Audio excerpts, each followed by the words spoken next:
How to install AdBlock on iPhone. To get started, go ahead and open up the App Store application on your phone.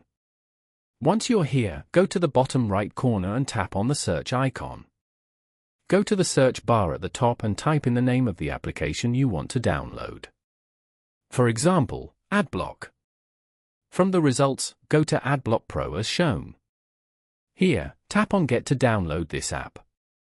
Double-click the side button to confirm the download. After downloading, tap on Open to open the application.